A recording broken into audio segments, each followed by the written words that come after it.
Mayroong mga pag-aaral na ginawa na sinabi nila yung mga taxi driver daw saka mga jeepney driver malalaki daw ang tumbong. Totoo ba yun?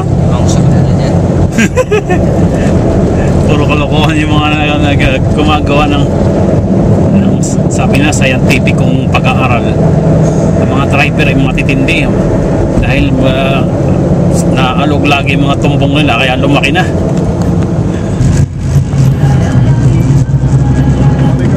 Meron naman sila sinasabi pagka mga taxi driver daw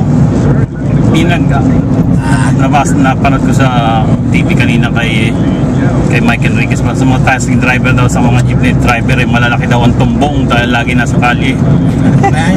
Sabi malalaki ang tumbong. Yung ano, baka yung nasabi niya Elmo Ranas. Yung ba? Ay kasi tumbong, di ba? Pwede yung tumbong. Malalaki daw ang mga tumbong dahil sa laging na sa mga kalsada na lubak-lubak. Sino ba parang sinasabi nila ayon sa pagsusuri ang mga driver malalaki tumbong. Malalaki tiyan ka. Tawa lang ako ng tawa.